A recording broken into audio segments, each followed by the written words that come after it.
In order to keep bringing you guys tons of free content, we work with brand partners who you'll hear from in this episode, including an advertisement from Zopa Bank. Welcome back to the Talk Twenties podcast. Have you ever stopped to ask yourself, what's your dream? Well, today I'm delighted to be joined by angel investor, entrepreneur, and founder and CEO of Help Bank, Simon Squibb. Simon has an incredible story. He started his first company when he was homeless at 15 and sold his last company to PwC, making him one of the very few millionaires we've ever had on the Talk Twenties podcast. You may have seen videos of him taking to the streets, asking people, what's your dream? And supporting them to make it a reality. I'm so excited for you to hear this conversation. But before we dive into today's episode, please make sure you hit that subscribe or follow button so you never miss an episode of us in the Talk 20 studio. On with the show. Well, hello, Simon. Welcome to the Talk Twenties podcast. It's great to be here. We've wanted to have you on the podcast for a long time because we met about a year ago now at the Pitch UK final at Google HQ. I don't know if you remember much of that day. Of course I do. I was hosting it, so I kind of remember every part of it. Yeah, and obviously on that day, we were very fortunate and loved the fact that we won the People's Choice Award. So the room voted for us as the favourite business that they loved and wanted to see succeed, which was really an amazing opportunity for us. And so that was really great. And that really has sparked off a great big year of growth for us. So it's really nice, I guess, to kind of sit down a year later and be like, this is where we're at the business, but also to talk about some of the amazing things that you're doing at the minute. I think it'd be really nice for our listeners if they can hear a little bit of your story, perhaps from the beginning. If they've never heard of you before, they haven't seen you on YouTube, what do they need to know about Simon Squibb? Well, I think the first thing would be that I've actually been there and done it. Mm-hmm. And I was homeless at 15 years old and started a company. And I failed many, many times in my journey, but I feel like I have a true story that maybe some people can relate to. Starting a business with no money is absolutely possible, and I've proven it. And I think at the same time, I'd like to think that at this stage in my life, I can give people, especially younger people, a little bit more belief in themselves. Because it seems to me when I speak to a lot of people on the streets as I do, that a lot of the time people have a dream and they don't make it happen. And often it's because they don't know what they don't know. And they don't know what they don't know. They don't even know what questions to ask. And I think it's solvable. I think entrepreneurship can be taught and everyone can be an entrepreneur. And so I think I've got the experience, having come from homeless at 15 with no knowledge in business at all, school having let me down, to where I am today. And I think I can now really help young people. So that's what I'm hopefully going to do today in this podcast. Absolutely. I think it's super interesting because you are very clear on what you say, that you think everyone can and should be an entrepreneur. I think that's quite a rogue thing to say. Yeah, I get a lot of hate for it, weirdly. Yeah. And a lot of people say, no, not everyone can be an entrepreneur. There's a lot of people that limit a lot of people, which is weird to me. But I think that people understood what I'm actually saying instead of trying to interpretate it in their own way to be a negative thing. I'm saying that we are amazing things. Human beings are amazing things.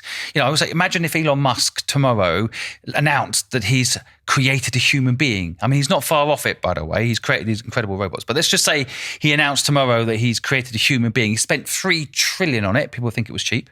His stock price would go through the roof. Suddenly we'll be saying how Tesla's going to have these humans he's created driving the Teslas. He's going to have humans he's created helping us live our daily lives. It would just be insane, right? Oh my God. And this thing can think for itself. This thing can feed itself. Oh my God, incredible. And then 1 week later, we've got that $3 trillion, dollar, whatever you want to call it, invention, holding up a sign that says McDonald's this way. Like humans are incredible. We're incredible. We've been commoditized a bit and we've been dumbed down. And in my personal opinion, by the education system. And I just think that we are capable of anything. So we should start there. No one's born anything. No one's born a lawyer, born a doctor. No one's born anything. So what makes you think you can't do anything? And my point is not so much that everyone should be an entrepreneur, but I want people to have informed consent. I want people to have the ability to be an entrepreneur if they want. There's many different types of doctors. There's many different types of lawyers. There's many different types of entrepreneurs. And that's something that isn't really explained. It doesn't matter what your personality profile is. You can be an entrepreneur. It's just a question of what type of entrepreneur are you and what knowledge gap items do you have to get you to where you want to be. And school does not give you this knowledge, and it should. I completely agree with you. I think with the Talk 20s podcast, we try and talk about all the things that they don't teach you in school. So very often we find ourselves talking about how to start a business because it's just not something that is taught in our education system. It's not something that I knew, even though that I obviously have everything that it needs to I feel imposter syndrome even saying it, but like I have everything it takes to be an entrepreneur because I'm being one right in this moment in time. But still I'm sat here going, oh, I've not got the knowledge or the skills to be an entrepreneur, and still kind of have those nerves going into it. And where I was at when I first started the business 3 years ago was even worse. So I imagine I try and put myself in the shoes of one of our listeners who is maybe thinking about starting a business right now and maybe has a dream. You know, it might be someone that, you know, they would approach you on the street and they say, I have a dream, Simon, and I would really like to do this. What would you say to them? Don't limit yourself. People have self-sabotage, and sometimes it's subconscious self-sabotage. So someone at school told them they were stupid at something, and that makes them think they're stupid. Like when I was young, I have dyslexia. So when I was young, people told me I was stupid. Turns out I'm far from stupid.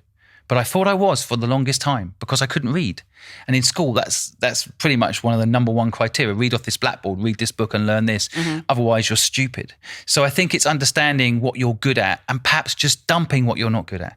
In school, they try to make you do all the things you're not good at as if that's somehow going to make you a better person. I don't think so. We're good at something, get good at it. Stay focused on the thing you're good at. You don't need to learn the things you're not good at. And I think that's the thing I'm trying to teach people today, that first of all, believe in yourself. Two, believe whatever dream you've got is possible. And the thing that's really interesting is that today, for example, I walked around Liverpool and asked people their dreams. Some people haven't even got time to think about having a dream. They haven't even ever been asked that question, because in school they ask you, what are you going to do when you grow up? That's the only question young people know. And that's the wrong question. The right question is, what problem are you going to solve when you grow up? Because you can have 3 or 4 different careers to solve that problem. I think that's a really interesting way of like reflecting on how you're going to move forwards in life. Because I think if I look even just self-reflection on what problem am I going to solve, that is the ultimate root and cause of why I started a business. And it's the ultimate root and cause of why my team work on the business as well. So I think it's super, super interesting. You use social media to spread this message. Why do you think that social media is so important in today's day and age for, one, launching a business, but also spreading messages such as yours? Well, you can cut out the middleman using social media. So when I was younger, which wasn't that long ago for your listeners listening. Simon's in his 20s now. Yeah, I'm in my late 20s. But no, I remember when I was younger thinking, well, you know, being on TV would be cool, and that's how you get famous. You go on TV, and that's not the case anymore. And you can be as big as a big retail shop or big online business from your bedroom with social media, and I love that. I love the fact that it has actually leveled the playing field. But the problem is people aren't given the knowledge to know how to leverage that opportunity. People don't know how easy it is to make money on TikTok. I was just interviewing someone who's done 4 years marketing degree. And my first question was, what are the 5 ways to make money on TikTok? They have no idea. Yeah. They've just spent £50,000 learning a marketing degree for 4 years. And the number one thing that most businesses are using and people to get the word out about what they do, they don't know what's going on. And so it's ridiculous to me. This degree thing is university is a scam. Honestly, it's a scam. And I think that we have to recognize that it's a scam and accept that actually not everyone has to go to university. It feels like the only default people have. And if you don't go to university, somehow you're going to be missing out on something or some job opportunity you can't get because you haven't got a degree. It's all rubbish. What if someone tells you that you should go to university for the experience? So I didn't go to university, and I had a pretty good experience. So why is the only experience going to university? So I built a business and I made lifelong friends while building those businesses in my early years. And I learned how money works, and I learned how to sell, and I learned how to build a business. And I had the most amazing experience. Now, I used to still pop up to different places like Leeds and Liverpool and have nights out and have fun just because I didn't go to university. I didn't sit down for 4 years in a room on my own.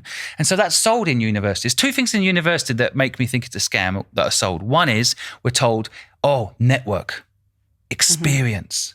Well, frankly, when I started a business, I then built a network around that business. Some university networks are pointless. They never really come into some part of your life. Often those people don't even have the same interests as you. So that's not a good reason to spend 4 years doing something and get into debt. And the second, in my opinion, lie is that they tell you you're going to get this amazing job and it's kind of almost guaranteed. In fact, a lot of the marketing literature is like 78%. Get a job in a blah, blah, blah type firm at the end of it. That is absolute rubbish. You know, like, why would you want to only have a job as your only option when you leave university? Like 4 years into building my first business, I had a couple of failures. But by that point, I'm unemployable in a good way. Like no one could afford me. And I was earning small money still, but I couldn't think of a job that I'd want that someone would pay me to do. And even when my company got bought by PwC, I didn't want to go work for them. Right. So they bought my company. That's the only way they could get what I had. You know, like I don't want to work for someone else. And that's the option I want people to have when they leave university or leave school, is that they don't have only one option, go to university. And then later they don't have only one option, go get a job. Right. Every single step along the way, you can start something of your own and have that experience and that network. It's a really interesting way of looking at life. I think I look back on my university experience and I wouldn't tell my kids to go to university. Like that's the way I look back at it now.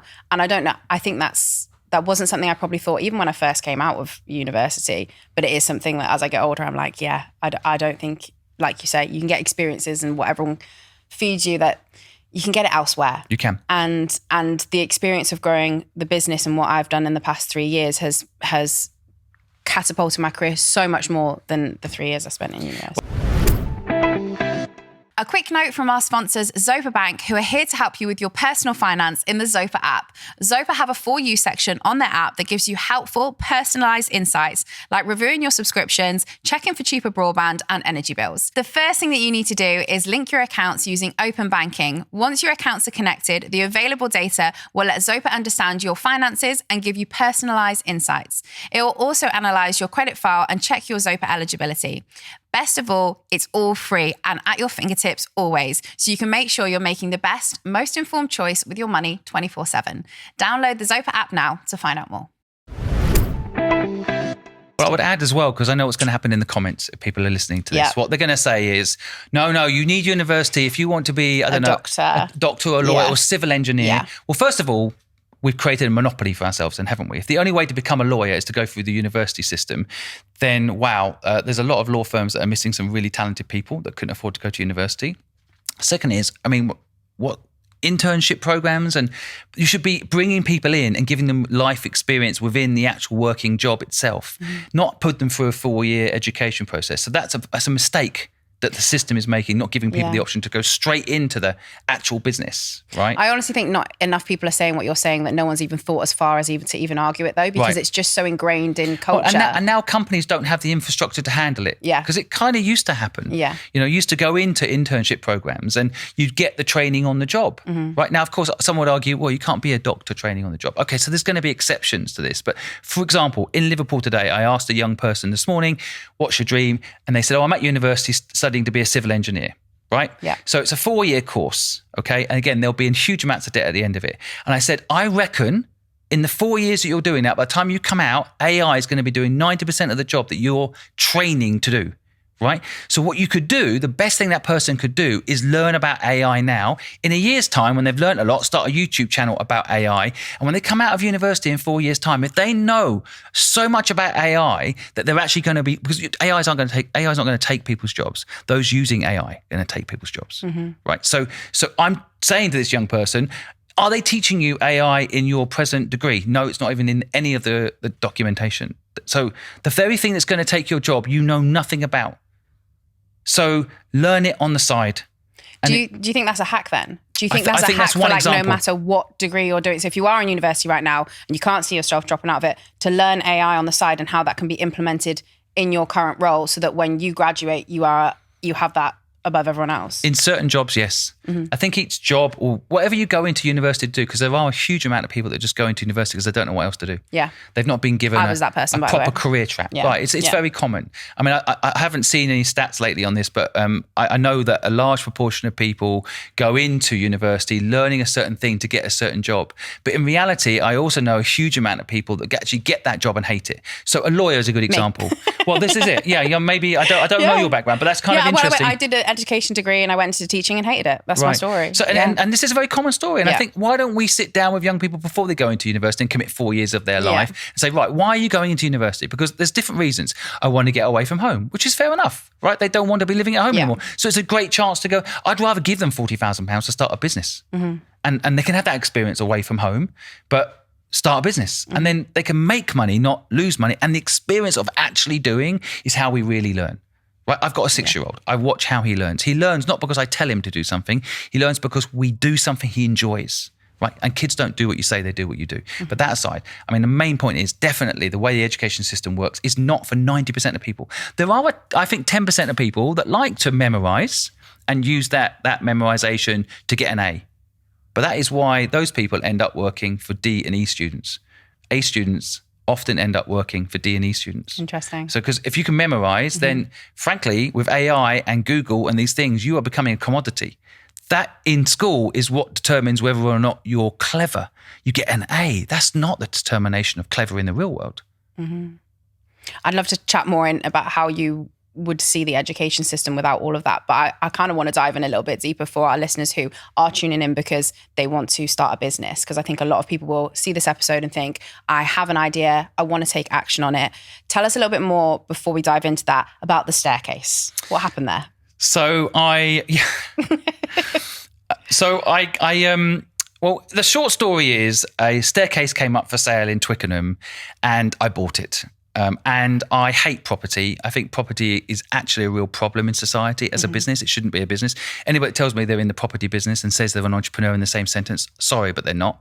Anyone could buy a house, change a lock on the door and call yourself an entrepreneur. It's not entrepreneurial. And I really have a problem with the whole industry, to be honest. I think the property industry, I'd ban buy-to-let as soon as possible if I was Prime Minister. I just think the whole thing's a joke. But that aside, the property business aside, I think if you want to start a business, the staircase was symbolizing step at a time. Starting anything is one step at a time. So I bought the staircase as symbolism, but also a full stop on the property market, because as soon as a staircase is going for sale in London as a property opportunity, a property investment opportunity, we know the world's gone completely nuts. So I bought it as a full stop, right, onto the property market. Let's just stop this property game. Yeah. And the real reason I've used it after that is to symbolize that starting a business is step by step. So we turned the staircase into a pop-up where people can go and start their business for free. We don't charge people to start their business.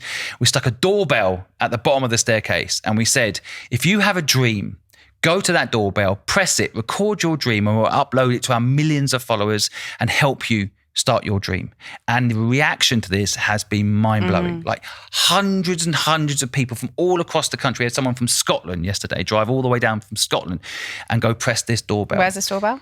In Twickenham. In Twickenham. So they've driven 6 hours. Wow. And here's a really interesting thing. Why would someone drive 6 hours to press a doorbell? And let me tell you why. Where in this country can you get help? If you want to start a business today, where can you go to get help? Wow. It's a real problem. There is no place that people feel. Most people, when they start a business, that one of the key things you need is a client. You need your first client. Yeah. Most businesses can start if you get one client, because that one client will recommend you to others. You can get a deposit off them and you can start almost any business with one client. You get 3 clients, you're likely to have a really successful business. So you press the doorbell, you tell us your dream, we upload it and you get some clients. This has already happened. At the same time, you get followers. And of course, we all know attention is the new oil. I don't even like oil, so there's a concept. But that whole idea that, you get the attention, you get support, you get community, you can build anything. So it's a really simple concept of putting a doorbell at the bottom of the staircase and pressing it and making your dream come true. But it's working and it's resonating with people. And what's really beautiful about this whole staircase story, what's really beautiful about it is when we upload the videos, how many people want to help those people? We're always told in society, just through the media, in my opinion, that humans are bad and you meet a stranger, they're likely to be a murderer. It'll probably take you 5 years to find out whether they are or not. We've all got this image that somehow humans are bad, but 99.99999% of people are really good. And if you look in the comments on my social media, you'll see the best of humanity. People jumping in and saying, I can give you a coffee machine to help you with that coffee. I'll give you some money to start off. And these people don't necessarily have a lot of money, but people see themselves in those people and they want to help. And it's uplifting. I think the businesses that we're running are not like miles apart. I think we're very similar in terms of like social impact led businesses as well. I think it's really great to see like what you're doing for good and how many people want to gather around that, because I think we very recently found that from just launching the first ever 20s Fest.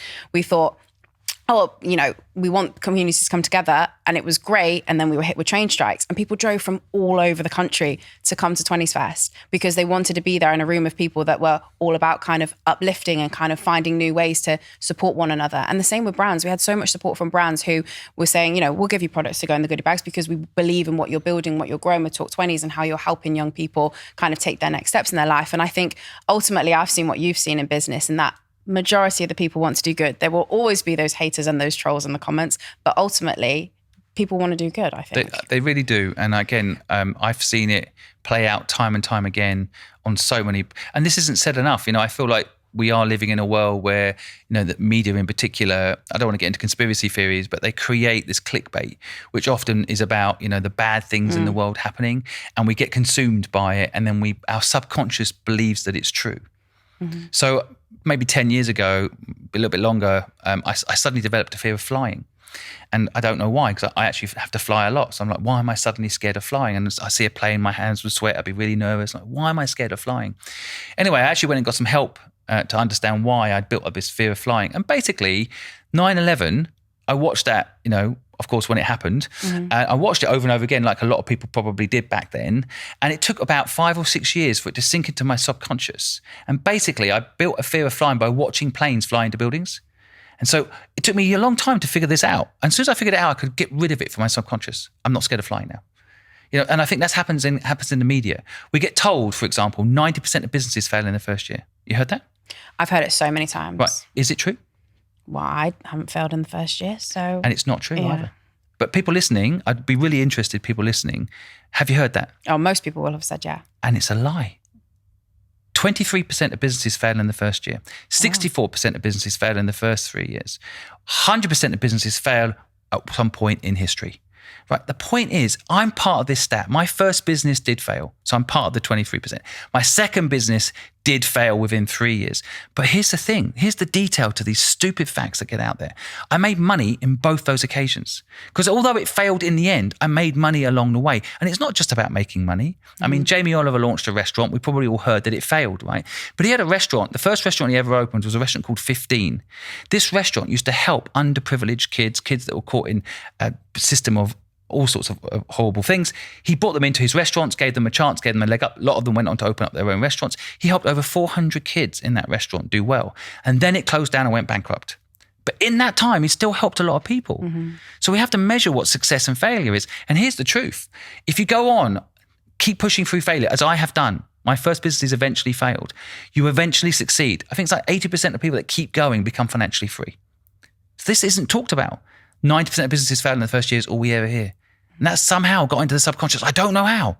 It's crazy. Everybody I ask, that's the stat they show me. And I'm like, first of all, it's not true. That fact is just not true. But even if it was even vaguely true, if you did it over a 100-year period, then it might be true. But then people still made money up until the point of failure or were successful. They learned something. They could compound that learning. If they go again, they will succeed. If you don't try, you have to fail to succeed. I failed so many times. I've lost so much money in so many businesses. It's crazy.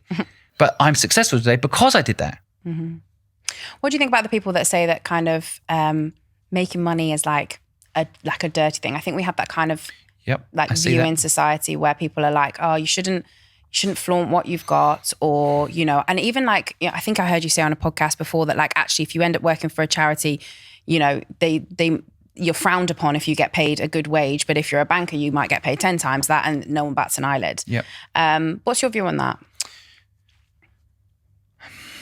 So this situation is really crazy to me. I am a capitalist. Let me just be clear, right? I do believe that businesses should be for profit. I think the future should be for profit, but you do good with the profit. Mm-hmm. So I'm a limited company, right? Helpbank.com and my platform is a for profit platform. But all the profit we make goes back into helping people for free. But what I like about it is we're self-sustaining. So we're not hands out asking for money from people. And also the people in the organization can be paid properly, right? I want to compete with Google. I want to compete with LinkedIn, right? So I need to pay people properly. And if I'm a charity model, then of course, that's that weird stance, which is like, you can't pay people properly because we need all the money to go to the charity cause, which is fair, but also stupid, right? So to me, the charity model is broken. And I saw it in COVID. I can't tell you how many messages I got, people needing money in charities. And I decided to go down the route of creating my own version of charity. The easiest thing when you make a lot of money, as I have done, is just to give money out and tick a box, right? But I did the harder thing, and I put the effort into building something that helps people. So I go into the street and help people. Every single day I go live and mentor people. I do one webinar a week for free to help people. I'm doing content all the time to help people. That's much harder than just giving money to some charity. But I think the charity models are broken. And what I think people should learn is that one side, you've got limited companies that are for profit, but maybe don't do any good with that money. And I could list a lot of companies like that, oil companies, banks, all of those organizations that pretend to do good, but they don't actually do good. It all gets paid to shareholders. And you've got the other side of the spectrum, charities that really are well-meaning, nearly 99% of the time, but their models are not sustainable. And certainly, again, COVID proved this, because as soon as the cash dries up, those things stop, right? Yeah. I think there's a new model. I call it the zero model. Okay. And basically you build a business that does good, but makes profit, and we should be proud. And in this country, I mean, I've lived all over the world. I've lived in Hong Kong, I've lived in the US. England in particular has a real problem, right? We should be, the best way I describe the problem is a little bit maybe around cars. So when I lived in America, if you had a nice car, people would be like, oh, good for you, man. You're doing well. I'm so happy for you. You can feel the genuineness. You know, they're like, people are, you know, good for you. I'm glad you've got something you're happy for. I don't think possessions are a very good thing. I think they can end up owning you. But as a concept, as a way of explaining what the problem is, people in America, you have a nice car, people are happy for you. They genuinely are. You go to Hong Kong, where I lived, and no one has a car because the public transport system's so good. So there's no class system. And actually the very rich people have these really awful little black cabs with a driver. So they're not flashy cars. They're often bulletproof. You can't tell. But the rich people, the billionaires I know, that's what they're in. They're not. It's not flashy, right? They're just driving around. In England, I bought myself a nice car. It got keyed in the first week. People look at you as if you're, something wrong with you. We're misunderstanding wealth in this country. And I do think, and I know a lot of very wealthy people that don't say that they're wealthy and don't spend their money helping people, because if they do, they get hate. Whereas if they do nothing, they get left alone. So it's crazy to me that you can, for example, be a banker and earn lots of money and buy a couple of houses and look after yourself, and people on social media are like, good for you, man, great, all right, good. And, a lot of the time they've made that money giving us mortgages we can't afford and doing stuff like that. And yet I know someone who's launched a homeless charity. He gave up a really well-paying job to do it. And he took a pay cut to about 10% of what he was earning at the bank, okay? And then he helps, on average, 200 homeless people a month get accommodation. So that's where he's put his brain power. But he does take a salary. And he gets so much hate for it. He gets accused of using homeless people to pay himself. And so that puts people off helping. Yeah. We have to change this. Right, I actually believe someone like that should be paid a lot more than someone in a bank who's selling you a mortgage you don't need. Right, I don't know what's happened, and I am frustrated by this, because in my life, I mean, I've started quite a few businesses. I started a business called Fluid, which did really well. I sold it to PricewaterhouseCoopers in the past. But that business, I used to help people, but they would pay me. And then I started a business called Nest, and I would help people, but I would take equity. And now I have started Help Bank. I help people and take nothing. For the last 4 years, I have not charged anyone for help ever. Someone offered me £10,000 to help them for 1 hour, and I said, no, I'm helping you for free. James Sky, his name is, just to, it's true. And I feel like every single week, people tell me I'm scamming them, or it's some sort of scam. Yeah. For 4 years. So even if I did start charging now, I have done 4 years of helping people for free, but somehow, because there must be something up.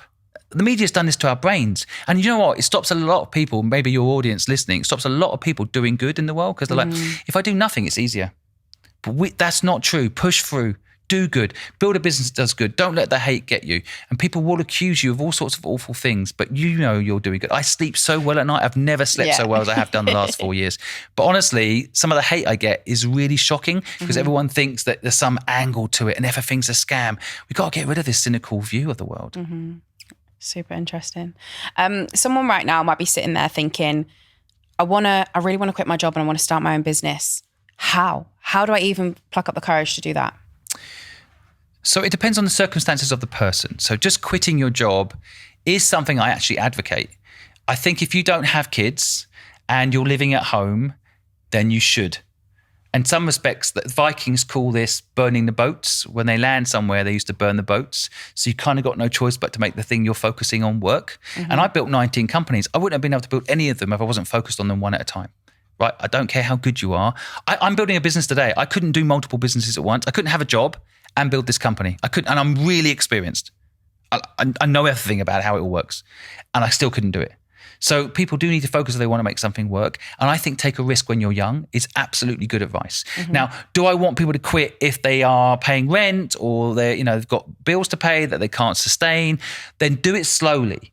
Definitely there's a way to do it. Now, personally, I always think get one client and build it up. Right. So my first business was a gardening company. I was 15 years old. I knocked on someone's door. They were a big house with a messy garden. And I just said, hey, you've got a messy garden. Would you like me to take care of it for you? And they said, sure. And I charged them £200 and I took care of the garden.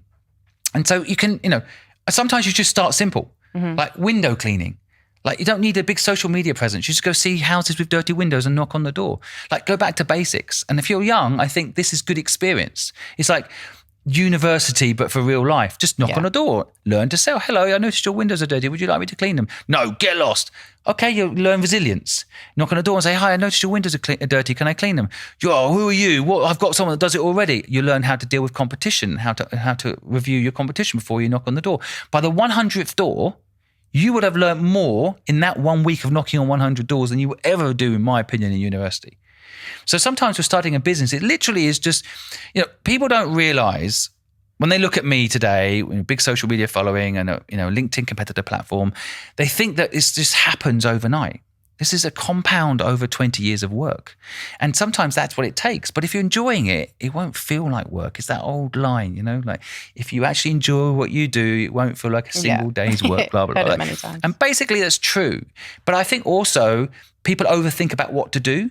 So sometimes like Airbnb, for example, started really as Obama reels, right? They sold cereal boxes at conventions where Obama was talking. Now, there was some correlation because if you go to a conference to listen to Obama, you're likely to need accommodation. So they were doing research on accommodation costs and how people could perhaps stay at the Obama festival, as they were called back then, and stay in cheaper accommodation than the very expensive hotels that were all yanking up their rates to get more out of people. But so there was a correlation between Airbnb's research need to understand why people would book an Airbnb, a spare room or whatever during that convention. But in the meantime, until that worked, they sold cereal boxes at the convention to fans. And that funded the early stage of the site. So cereal box, they're not Kellogg's today, are they? Airbnb aren't Kellogg's. I'm not, but they could be, but that's how they funded it. And so a lot of the businesses I built, I've used one business to fund another. So my gardening company, the cash flow from that, I tried to start a window cleaning company, mm-hmm. and now today I run a competitor to LinkedIn, right? Mm-hmm. So, but I started off cutting grass and there's nothing wrong with that. And I enjoyed it. It was an experience. Mm-hmm. I think it's really great advice. And I think, we usually end the podcast, in the same way that we ask all our guests questions about kind of resilience and the biggest adulting failure and the ways that they've got back up and the things that they're working on now. But I think in everything that you've said so far, you've kind of already answered those questions. So I'd love to do something a little bit different with you on this episode, if you wouldn't mind, because I think the way that you mentor people and you mentor people publicly through doing their business, I think is a brilliant thing. So if you wouldn't mind, Simon, I'd love to give you a little update on the business since we last did the pitch and for you to perhaps provide a little bit of thoughts on how you see this going. And we're happy to put this out. No edits, no cutting things out. And I'd really like that because I think it would be a useful thing for people to see how someone who is in the midst of growing a business, I'm 3 years in, I feel a bit nervous even saying this, but I'm 3 years in, how can we improve? How can we grow to the levels that we want to grow to and how your kind of mentorship works? Because I think if they see a little bit of you doing your mentorship, they'll go to the likes of Help Bank, they'll go to your social media profiles and be like, I think I can either gain advice or I can help support someone else through that. How does that sound? Sounds good. So I guess I have to start off by saying, what's your dream? Okay. My dream is that no one in their 20s feels lost or confused or overwhelmed by adult life and that they have the support that they need to pull their lives together and to go out and create the lives that they want for themselves. Why does that matter to you? Because I didn't feel any of this when I was in my early 20s. I felt lost. I felt confused. I did a degree in teaching because I thought that, education, because I thought that was what I needed to do to keep my mum happy.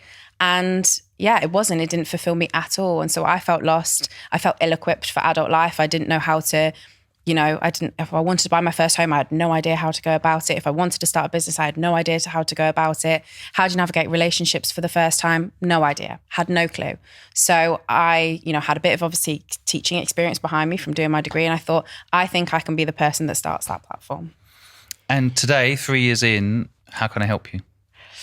We want it to help as many people globally, not even nationally. Like I think we're already ticking nationally off in certain ways. With our event, we just had people from all over the UK, but we want to help people globally with this mission.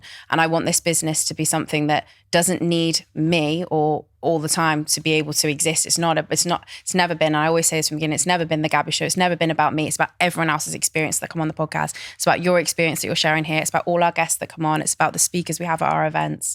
So I want it to be able to exist and help so many people and grow from there. So do you want me to give you advice on the business or give you personal advice? I'd love to give you advice on the business, I think. Okay. Well, whatever you feel is right from the conversation. Yeah, because you said something there that you said two things which are amazing. You want the business to almost operate without you, yeah, right? And I think that's a personal thing which I could advise you on, okay, right? And by the way, I hope people understand the difference between a coach and a mentor, mm-hmm, right? I don't know if people do. Do you know the difference between a coach and a mentor? No. Tell our audience anyway. Okay, so a coach will ask you to answer the questions. So I would say to you, what do you think? Yeah. And get you to search the inner answer, mm-hmm, right? Which is yeah, fine. Or a mentor, what a mentor does, they leverage their own experience to tell you what they think based mm-hmm on their own experience. So both have their strengths and weaknesses. I mean, mentors tend to have an opinion and give you that opinion. Yeah. It might not be right. So I was about to give you my opinion. Doesn't mean I'm right. Mm-hmm. It's just based on my experience, right? Doesn't mean I'm right. Mm-hmm. But a coach, another model, I try to sometimes do a little bit of both, but coach will try to get you to answer the question. But if you don't know the answer, that's very difficult, mm-hmm, right? Which is why a lot of young people find it quite hard to get a coach, because a coach will always turn to you to find the answer. mm-hmm. And it's fine if you're in your 40s and 50s and maybe you know yourself, you've got to that point where you know all your flaws, you know all your mm-hmm weaknesses, you know all your good things. So I'm going to mentor you, which means I might be wrong, right? But that's okay. I've had quite a lot of coaching, and so I'm very lucky to have had experienced that. So yeah, I'd actually really love you to mentor me. Yeah. So I think the whole make it work without you, be a little careful with this. Okay. All right? Because why does it need to work without you? There's only one reason: if you're no longer interested in it. And I don't think that'll happen. Which, by the way, a lot of small businesses get trapped. A lot of small business owners get trapped by their own business. And I've been in this situation, so I know. I built a business. I loved it. Built it up. Then I don't love it, but I'm having to run it because I put myself at the center of it all. I'm everything to that business. Yeah. So there's definitely something in building systems in a business. And I think it's definitely good to not be trapped, but separate that from needing it to be something that operates without you. So for example, Steve Jobs, I mean, let's face it, it has done well without him, but he didn't need to say that, I want it to operate without me. I think one of the keys is not talking like that. Because if you say it, it's a misunderstood statement. It could be misunderstood by your team that you want out, but it could also be misunderstood as, well, don't make it all about me. Well, why not? It's your personal story. It's your personal mission. Now, people will come along and join you, and people will listen in, and they have the problems that you're talking about. So there's a very important mission that you're on. But I think you should just own it. Okay. And don't worry about you don't have to be, involved. You'd love to run it, have it run without you. I think I'm doing this thing, the whole we talked about, it's not cool to want to have flaunt money and all of that kind of stuff. Yeah. I think it's coming from a very British way of thinking. I have the same problem, by the way, because I'm also British. So I know exactly what you mean. I had it on social media. I still have it today. Yeah. It's not about me. Yeah. It's not about me. It's not about me. Yeah. But people that know it's not about you. Yeah. Right? True. So you don't need to justify it. Yeah. And I think that just lean into it. In fact, I would say today, in this day and age today, if you're building a business right now in this modern world, personal brand more important than company brand. True. Yeah. So I'm only able to build up Help Bank because I built up Simon Squibb personal brand. Yeah. And so today, everyone is a personal brand. If they like it or not, no choice. Lean into that. Just enjoy it. Don't be too British. Just you have a story, and that will never stop. Maybe you'll work on another project. Maybe this platform will get bought. It doesn't matter. Just lean into it though. You are always going to do something like this in this space. You're always going to be involved in this space. So just lean into it. Don't ever think about. Now, that is different from a business operational point of view, or things running if you are sick or go on holiday, or these things, are important to scale a business. You do need the ability to be able to have time off. You don't ever want to feel trapped by your business. This is the only downside of entrepreneurship, in my opinion. People build businesses where they end up having to work it. That's a different problem. So when I hear you, I just want to separate the two. Yeah. Right? Your personal brand, just go for it. And at the moment, this is what you run. So personal brand and this all in one thing, go for it. Just lift your head up high, be proud, push forward. You're in this until you're not in this. So just do it. On the operational side, and it's a question maybe more than anything else, do you have systems in place so that if you're not here for a month, the business still works?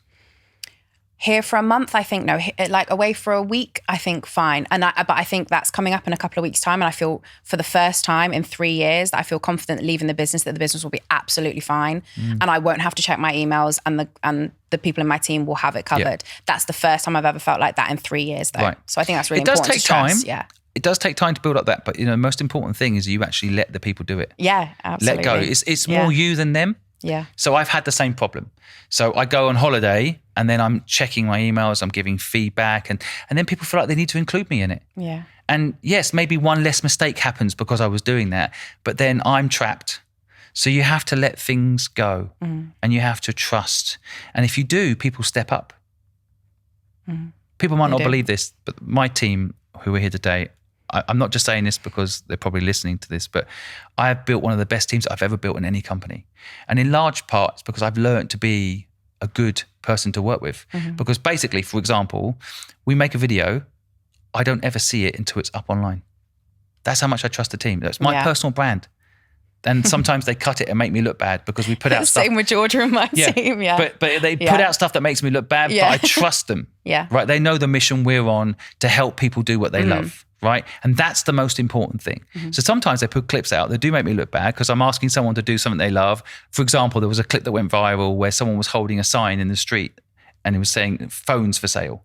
And I went up and asked them, I said, what's your dream? And he said, I'm doing it. I'm like, I laughed, almost like a nervous laugh. Like, this can't be something you like doing, standing in the street holding a sign. And I was accidentally a bit condescending. I didn't mean to be. It was more shock. This can't be a job that you actually enjoy. And I didn't believe him. He was saying it, I thought, as a joke. But he kept going. No, I love this. It's the best job in the world. I love standing here holding this sign all day. I'm like, when it's raining, you enjoy it. Oh, I love it. It's the best thing ever. And there was something wrong but with the situation. I thought he was the owner or he was lying to me. Anyway, when they put the clip out, a lot of the comments that were Simon Squibb's being condescending. Why can't someone enjoy holding a sign in a street? Blah, blah, blah. I mean, it was a big clip. It went massive all across. It was on all the social media platforms and even in Reddit and all that. And, it didn't make me look good. But they put it out and it was right to put it out. Because there is an argument that some people just love holding a sign. Perhaps there are people out there like that. I can't believe it. And I think it's not true. Even to this day, I think that person was probably either the owner or just joking with me. But, equally, put it out. Some people maybe just love what they do. It also starts a discussion for other people to kind of think, question themselves or question their, what they're doing. I think it opened a discussion for sure. The main point is you've got to trust people. And I trust my team. Even when that clip went out and it went a bit negative, I still trust my team. Like I didn't say, you shouldn't have put that out. Actually, it's fine. Actually, in some respects, I let them do it. I learned something. Like my team are actually my audience. My team are all in their 20s. Yeah. So they also know better than me in some respects. And I think authenticity, openness, internally and externally are a winning formula for any brand culture today. Absolutely. So just returning back to the mentorship then, we're wanting to go global. How do we go from appealing to a national audience to trying to reach as many people as we can? Launch, we've just done our right at the beginning, we've just launched our very first 20s Fest. We had people drive from all over the UK to attend it. We'd love to do more of these events, and we'd love it to be something that doesn't just exist in our home city of Liverpool, but exists across the world. And then we have platforms just like the podcast and similar to what you're building on Help Bank in terms of resources and helping young people with whatever it is they want to do outside of building a business as well. How do we get that to the masses? So it's a very complicated question, actually, this question, because it involves a few different elements. The first thing is why? Why do you want to expand it? I think we've seen the value that it's had and the impact it's had on people's lives. And it sounds crazy to say it, but when you speak to the people who've like, I've listened to this episode and this really helped me, or I got connected and followed this person, which helped me start this, it's amazing. So you want to have more impact? I want to have more impact. Right. So the impact you're presently having is not enough? I think it can help more people. Right. Just be careful not to burn yourself out, by the way. You know, sometimes with this stuff, it's like, let's grow. Well, helping 10 people is better than overstretching and helping no one. Right? It's better to help 10 people than burn out trying to help thousands. I know this because I'm trying to help millions. So I'm global in what I'm doing. So I know where this comes from. Practically speaking, putting the emotional side to one side for a second. Expansion I've opened businesses in multiple countries, countries.